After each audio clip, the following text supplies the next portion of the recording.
moi-même aller regarder la vidéo publiée par Brenda Bia, qui a mis ça sur son Snap, c'est-à-dire ça publie sur son mur privé, une image où elle offrait un sac de 34 000 € à une amie à elle. Moi, je ne vais pas rentrer dans les détails de sa vie privée, ça ne nous concerne pas. Mais je vous ai dit qu'en réalité, la famille du président n'est pas une famille ordinaire.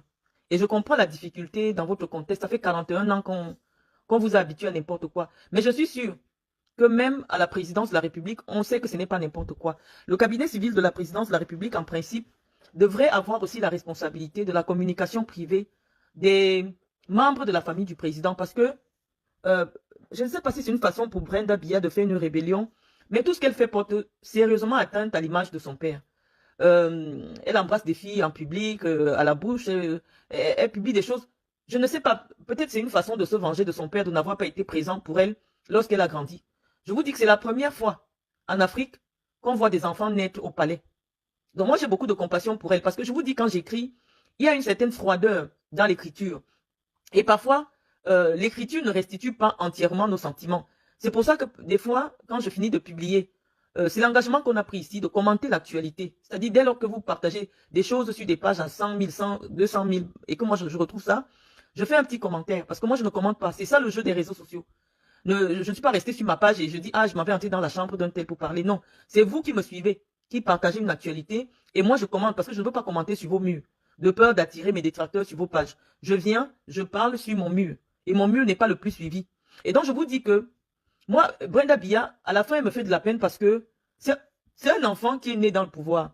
Et je sais qu'un homme qui a le pouvoir n'a pas le temps de s'occuper de l'éducation de ses enfants. Et vous voyez pratiquement, Brenda n'a pas grandi ni auprès de sa mère, ni auprès de son père. C'est un enfant qui s'est construit par elle-même, qui essaye de se reconstituer comme elle peut. Et donc nous pensons que c'est vrai que le président est fatigué, mais la première dame doit dire à son mari que le moment est venu pour eux de laisser le pouvoir pour aller s'occuper de l'éducation de leurs enfants. C'est vraiment dur à regarder comment Brenda Bia s'auto-sabote. Et lorsque, en psychologie, on vous explique que lorsque une personne décide de faire de l'auto-sabotage, c'est parce qu'en réalité, elle souffre. Elle souffre énormément de n'avoir pas eu ses parents. Et vous voyez de temps en temps, quand Chantal Biya se déplace pour aller voir sa fille, il faut qu'elle filme pour mettre sur les réseaux sociaux. Ça dit, c'est les enfants dont on appelle enfants WhatsApp. Tu n'as pas le temps de t'en occuper. Et ça devrait interpeller toutes les familles parce que, malgré le fait que Paul Biya soit président de la République, ce n'est pas un surhomme, c'est un homme. Et ceux qui s'engagent, Paul Biya s'est sacrifié pour les Camerounais. Il a sacrifié sa vie personnelle pour les Camerounais. Et vous voyez, il n'a même pas eu le temps de s'occuper de ses propres enfants. Et ces enfants ont grandi comme ça, entre les nounous, entre la télé, entre le téléphone, et ça donne ce que ça donne là. C'est-à-dire qu'un enfant qui n'a pas conscience que son père est une personnalité publique, à qui les Camerounais attendent que ses enfants soient des enfants exemplaires. Exemplaires ne veut pas dire qu'ils ne font pas des fautes. C'est simplement que tous les enfants, je vous dis que Nicolas Sarkozy a un fils qui est DJ. Mais parce qu'on sait que son activité peut porter atteinte à l'image publique de son père, vous n'allez jamais voir, jusqu'à présent, hein, Nicolas Sarkozy n'est plus président de la France. Mais vous n'allez jamais voir ce fils-là sur les réseaux sociaux. Parce qu'on s'arrange à ce que l'image de son fils, dans des boîtes de nuit, en train de fumer ce qu'il veut, peut porter atteinte à l'image de l'homme politique qui a été président de la France. Ça veut dire que même en France, même quand quelqu'un n'est plus président, on continue de protéger son image. Parce que son image est l'image d'un pays. Lorsqu'on vous explique cela, ce n'est pas parce qu'on est aigri. On vous dit simplement que tout le monde peut tout faire. Lorsque vous acceptez déjà occuper une responsabilité, comme celle de président de la République, c'est un sacrifice. C'est pour cela que généralement, ceux qui s'engagent dans la vie publique, ça arrange d'abord à ce que leur vie privée soit rangée. Parce que malheureusement, les adversaires politiques vont se servir de tous les aspects. Il n'y a rien qui est négligé. Ce n'est pas une invention camerounaise. Et je vous dis qu'au Cameroun, les Camerounais aiment beaucoup Paul Biya. Parce qu'ailleurs, que ce soit en Afrique, que ce soit en Europe, il y a des choses qui ne passent pas. On ne peut pas être dans un pays où l'homosexualité est pénalisée. C'est-à-dire que quelqu'un qu'on attrape en train d'embrasser un citoyen de même sexe, on te prend seulement, on te met en prison. De nombreux Camerounais aujourd'hui sont interdits de séjour au Cameroun simplement parce qu'il existe cette loi.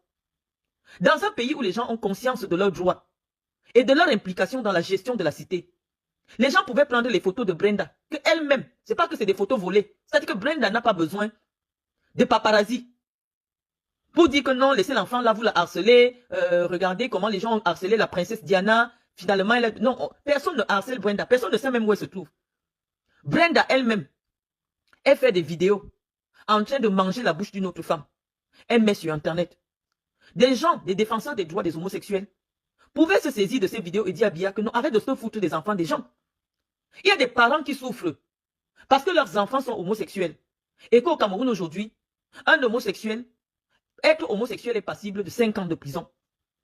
Les groupes de pression pouvaient se saisir de cette image de Brenda pour dire à Paul Biya, arrêtons l'hypocrisie. L'homosexualité ne peut pas être une faute pénale. Parce qu'on ne choisit pas d'être homosexuel. C'est une grande souffrance. Pour les parents qui ont des enfants homosexuels, et même pour les homosexuels eux-mêmes. Nous, on va vous aider à réfléchir. Vous n'êtes pas obligé, vous qui venez ici pour regarder mes sacs. Je vous ai dit, les Camerounais m'ont dit qu'ils ne veulent plus voir mes sacs sur Facebook. Et j'ai respecté. Les Camerounais ont dit qu'ils ne veulent plus voir mes photos sur Facebook. Et j'ai respecté. Les Camerounais disent que ce qui les intéresse chez moi, c'est ma connaissance. Et je viens pour leur restituer la connaissance simplement, froidement. Je vous explique que dans un autre pays, la mère de Shakiro aujourd'hui, j'ai vu Shakiro sur ma page. Sa mère a été obligée de se séparer de lui. Parce que son enfant, au Cameroun, est bastonné à tous les coins de rue. Parce que son enfant au Cameroun a été condamné à 5 ans de prison. Parce qu'on dit qu'il aime des citoyens de même sexe que lui. Et pendant ce temps, Brenda Biya, dont le père a la signature, pour dire arrêtez de harceler les enfants qui sont nés différents. Parce que l'homosexualité est une différence. Lorsque les scientifiques vous expliquent pourquoi quelqu'un peut être homosexuel, il n'y a pas de raison pour que on engage la responsabilité pénale d'un être humain parce que sa sexualité est différente. C'est des choses qui existaient. C'est-à-dire, c'est des lois qui existaient lorsque l'obscurantisme existait. Au fur et à mesure que la science évolue, la science vous explique que lorsqu'un enfant se forme dans le ventre, il peut y avoir ce qu'on appelle un dysfonctionnement chromosomique. C'est-à-dire que lorsqu'un bébé se forme, il y a ce qu'on appelle les chromosomes, le X et le Y. Maintenant, il y a des enfants, au moment où ils se forment dans leur ventre, il y a ce qu'on appelle un dysfonctionnement chromosomique. L'enfant peut naître avec les caractères sexuels d'une fille, mais dans sa sexualité, il commence à ressentir qu'il est homme. Pareil aussi qu'un enfant peut naître garçon avec ses caractéristiques sexuelles masculines, et il se retrouve en train de se sentir fille. Il ne fait pas exprès, parce que c'est une grande souffrance. Et donc, nous pensons que Brenda Biya qui est née au palais, c'est l'enfant de tous les Camerounais. Les gens ont vu la grossesse, les gens l'ont vu naître, les gens ont vu grandir. Il y a beaucoup d'enfants au Cameroun qui ont été surnommés Brenda à cause de Brenda. Elle était très jolie, très mignonne quand elle était petite. Et donc, beaucoup de parents se sont projetés à travers Brenda. Et donc, même si Brenda, c'est une façon... Parce que quand on la voit, on sait qu'elle est dans la provoque. Et elle est dans la provoque pourquoi? Parce qu'elle veut énerver son père. Elle veut couper la dernière veine de son père. Parce que son père ne s'est pas occupé d'elle. Parce que tout ce qu'elle fait là, c'est pas pour les Camerounais. Parce qu'elle sait qui est son papa. Son père, c'est un homme de rigueur. Son père, c'est un homme qui n'accepte pas la fantaisie. Et donc, toute l'attitude de Brenda est dans la provocation. Un enfant de président avec une boucle qui perce le nez, qui traverse le nez comme ça. Vous comprenez que elle veut sortir des couloirs qui ont été creusés pour elle. On a dit viens faire les NAM, elle dit elle ne veut pas faire les NAM, elle veut coller les perruques. Vous voyez un peu son ambition. On dit oui, on veut ouvrir le salon de coiffure. Elle dit ne veut même plus ça. Maintenant elle dit qu'elle veut chanter le rap. Elle s'affiche avec une fille en faisant des armes. Je ne pense pas que Brenda soit homosexuelle. Non, Brenda n'est pas homosexuelle. C'est de la provocation. Moi, je ne peux pas croire. Parce que je suis sûr que lorsque Brenda va rencontrer Dieu, parce que son père c'était quelqu'un qui aimait Dieu. Lorsque Brenda va connaître la parole divine, Brenda va donner sa vie à Jésus et elle va comprendre que tout ce qu'elle fait actuellement ne va pas dans le sens de servir Dieu. Dans toute sa famille, les gens ont toujours servi Dieu. Donc moi, je pense que Brenda, au lieu d'être dans la provocation permanente, pour jeter le pauvre sur son propre père, Brenda, c'est la plus grande combattante du système Biya. Brenda, c'est la plus grande opposante de son père. Moi, je pense qu'elle pouvait créer une association pour venir en aide aux personnes homosexuelles qui sont dans des prisons au Cameroun. Pour venir en aide à la vulgarisation de l'homosexualité, si elle a des amis homosexuels.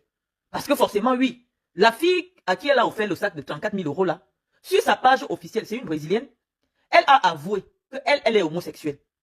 Pour vous dire que oui, dans nos familles, dans nos relations, on a des amis qui sont homosexuels et on respecte leur sexualité. Mais la seule façon de les aider et de les aimer, c'est de militer pour que l'homosexualité ne soit plus considérée comme une faute pénale. Je sais que les puristes vont se sentir choqués, mais nous sommes au 21e siècle. Nous sommes au 21e siècle et ce n'est pas parce que quelqu'un est homosexuel qui va vous obliger à être homosexuel. C'est comme avant. À l'époque, quand quelqu'un était atteint de sida, on avait l'impression qu'il va mourir. Aujourd'hui, avec l'évolution de la science, on sait bien que être déclaré séropositif ne veut pas dire que vous allez faire la maladie. Être déclaré séropositif dit simplement que vous êtes porteur d'un virus, que si jamais ce virus-là n'est pas bien encadré, il peut vous faire tomber malade. Et donc, aujourd'hui, les gens savent qu'on peut embrasser un séropositif, qu'on peut manger avec un séropositif, sans pour autant qu'il vous transmette la maladie. Donc, nous pensons que Brenda Biya peut être utile au Cameroun. Dans beaucoup de plans, elle a beaucoup de visibilité.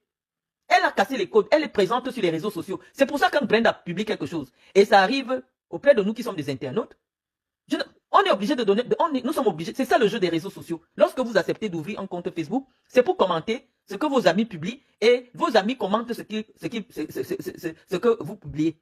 Lorsque vous avez un ami ou une connaissance qui vous demande un ami, mais ne commente jamais vos publications, c'est un sorcier. Il vient seulement contrôler tous les jours si la sorcellerie qu'il fait sur votre vie marche ou ça ne marche pas. Donc on vous dit que le jeu des réseaux sociaux, lorsqu'une personne prend la peine de créer sa page Facebook et d'être actif, d'accepter des gens sur sa page Facebook, c'est bien parce qu'il veut commenter les choses que ses amis publient et il veut aussi que ses amis commentent. C'est vous qui avez transformé les réseaux sociaux. Vous voyez des gens qui n'ont rien en commun avec une personne, qui viennent s'abonner à sa page et se mettent à faire de la sorcellerie dans chacune de ses publications. Vous devez vous abonner sur les pages des personnes qui partagent les mêmes convictions intellectuelles que vous. Et donc, à mon sens, Brenda Biya peut être utile au Cameroun. Elle a l'aura, elle a la visibilité. C'est rare de voir un enfant de président avoir la visibilité que Brenda a sur les réseaux sociaux. Et donc, même dans sa propre vie privée, s'il s'avère, moi je ne condamne pas que Brenda soit homosexuelle, moi je ne peux pas la condamner. Parce que je suis consciente que on est avec ça, on ne choisit pas. On ne choisit pas d'être homosexuel. Mais de l'afficher comme ça de manière publique, tel qu'elle fait, c'est pour porter atteinte, c'est pour que vous ne votiez plus son père en 2025. Parce que on vous dit que l'homme qui a élevé Brenda, comme vous voyez Brenda, la Brenda est venue vous dire que pour le moment, elle est clean. Elle a été franche. C'est une petite fille qui est sincère. Elle vous a dit qu'elle se droguait. Elle a été sincère avec vous. Et elle vous a dit, pour le moment, je suis clean. Vous avez toutes ces vidéos. Elle ne se cache pas. Elle vous a dit, pour le moment, je suis clean. J'ai arrêté. J'ai guéri. Cette maladie s'appelle toxicomanie.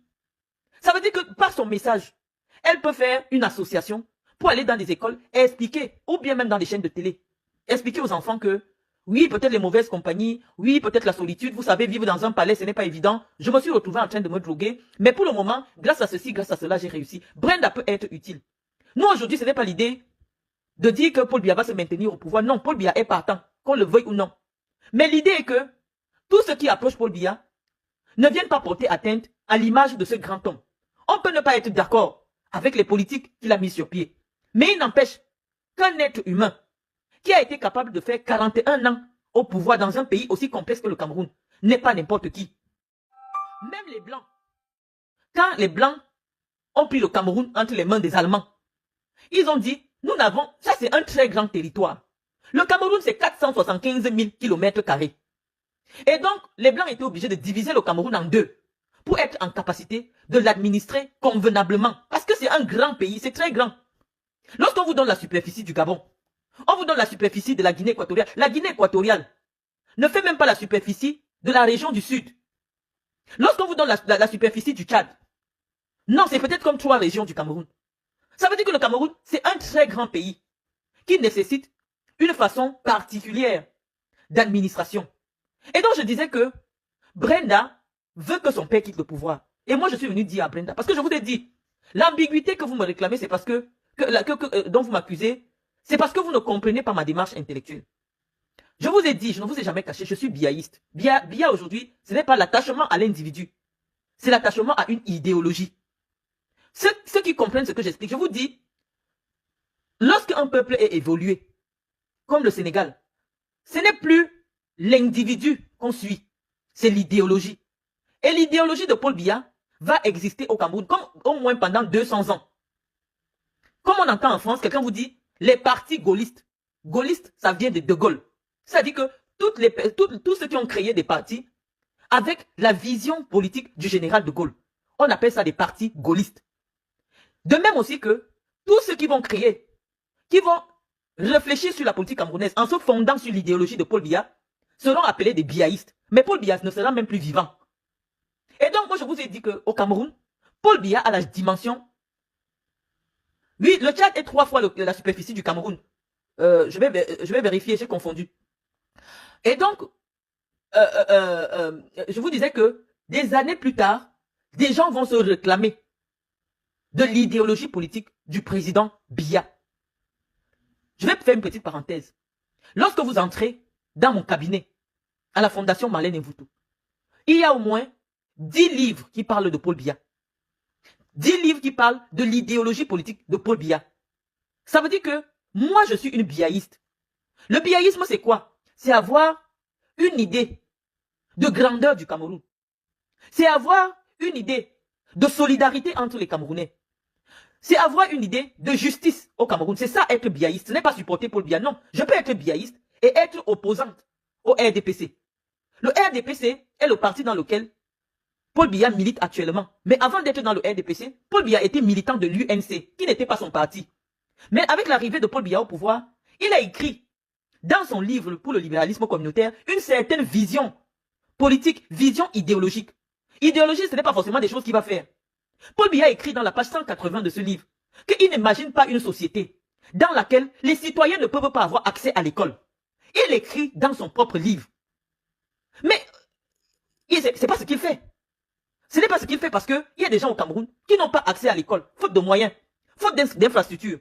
Mais Paul Biya lui-même dit dans son livre qu'il est impossible d'imaginer une société où les populations ne peuvent pas avoir accès à l'eau.